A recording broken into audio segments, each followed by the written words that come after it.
Hey there guys, in this video we're going to be going to, I think it's called Vision of Dark Bahamut. This is honestly not really that new. It came out about a month ago, but I didn't really fool with it. This is very similar to the Vision of Medine we have in the Far Plane, where you go and you kill it with like 8 different parties and you craft that Magicite necklace. This is kind of the same thing. So this one, there's 3 levels. There's easy, hard, and EXT. You actually only have to re-kill the hard mode for all the missions. And the missions are, just a few examples, are kill with like an Earth party, an evocation party, a collaboration party. Yes, you need to kill this guy with a party of only collaboration units. That one might be a little tricky. Fire, ice, water, anniversary JP, etc. But the EXT stage, the only special party you need to do is crystals. So the fourth mission is beat it with a crystal only party and 10 turns or less and no continues, and that'll give you the final recipe. So we're going to be taking a pure crystal party to do this. Our leader is going to be Esper of Ruin Fina. She's going to be basically the leader and a little bit of damage. The real damage is going to be True King Noctis. We're bringing 2 of them. Our breaker is going to be Cater, big sad face for global. Princess Sarah will be our dragon killer. And then Return Fina will be our field and stat buffer, etc. So this is basically the exact same boss from Dark Visions number 4, like years and years ago, just massively buffed in stats, but the same AI. Now, if you remember the Dark Visions from years and years ago, this boss can get rather irritating when you start using elements because he starts countering the opposite element, getting resistance buffs, etc. In order to deal with that, we're going to just never turn it on, and we're going to OTK this boss entirely. Now, because we're using quite a few EX1 level units, we're going to have to wait till turn 5 to OTK him. So we're going to be careful to never use elemental damage until turn 5. So Cater will just do breaks on the boss. Return Fina will do shell, protect, and a barrier. We'll have Cornelia do a bigger barrier, and then Curega. One of the Noctises will use AoE double stack Mirage. Other Noctis will guard, and Bismarck Fina will just do break immunity. Okay, so the boss is going to be doing, honestly, as long as you don't turn on his crazy mode, the damage is very, very low. So we're just going to stay in phase 1 until we're ready to OTK this guy. So Fina is provoking with evasion. We're using some mitigations for the AoEs, etc. So turn 2, pretty much the same thing. We don't have the Esper yet. That's okay. Honestly speaking, we can just kind of repeat. And now because my Esper of Ruin Fina, or our 8th anniversary Fina, is only EX1, she does not have her good Amplify. But that's okay, we're going to fix that with our Return Fina. So again, some more damage, and the boss is doing a countdown into a Mega Flare. We're not really worried about that, honestly, because the Mega Flare, as long as the boss is nearly full health, the Mega Flare is pretty low damage. It does more damage if the boss is lower in health. We're not going to push him low in health. So we're going to go ahead and start doing Ramping Amplify on our Esper of Ruin Fina. Let's see here, turn 3. The rest of the party can just continue to wait. Yeah.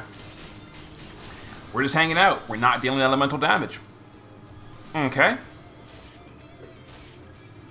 And again, the damage is very, very low as long as you're not turning on the elemental mode. Okay, so this turn we are getting Mega Flare. Honestly, it's not going to be that big a deal. We're still going to use a cooldown, though. We're going to go ahead and use the big mitigation cooldown with Sarah, and we'll start putting up her 250 Dragon Killer. We'll put it on the Fina first. So go ahead and do our Bahamut field. Thankfully, Bahamut does non-elemental damage, so we're not worried about that. Cater can just go ahead and do her 89-89 break. Bismarck or Esper of Ruin Fina can do her cooldown. If we had her 150 Amplify at EX2, we'd do that, but we don't. We'll go ahead and shift my Noctis, and we'll start getting him ready to go. We'll do 150 amp, we'll do modifier buff, and we'll do the 40% weapon in perils. And then friend Noctis can do an AoE light imbue, a 150 amp, and his modifier buff. And okay, so this turn is going to be Mega Flare. Honestly, it's still not that big a deal. We've also got a big barrier from Sarah, so it's totally fine here. And here we go. And here comes Mega Flare. It's going to be minimal damage because we still never turned on the boss's elemental gimmick. Now our SLBs are good to go. So we're going to go ahead and SLB Fina for the buffs. We'll SLB Cater for the 90% break. And we'll go ahead and use Sarah to do that 250 Dragon Killer on our Noctises, our Nocti. And we'll do the SLB of Fina, the LB of Noctis, and the LB of Noctis. And this should just OTK the boss entirely. So a lot of setup, but here we go. And boom, handled. We skip all the goofiness of Phase 2 and Phase 3. Just OTK it with our 1000% leader skill. Don't you love power creep? And this is why me being lazy and not doing this boss a month ago has paid off. We just skip the fight and we get an all mission clear. So the team we used by just staying in Phase 1, making it nice and easy, is Fina, is full evasion, passive provoke, status immunity, death immunity, all that fun stuff. And yeah, she just is our buffer. Princess Sarah, again, just honestly, just whatever. And she's our killer and our mitigation source. Cater is our 90 break because, you know, her not that one. The SLB is a 90% spirit break. And then her Magnus is an 89. Other than that, honestly, literally, who cares? And then Fina. Our Fina is only EX1. You know, she's a premium, therefore all her stats are locked to be fine, EX2 and above. But she is maxed on LB, maxed on Dragon. We're not using her SD mark because I'm way too cheap to Moogle it early.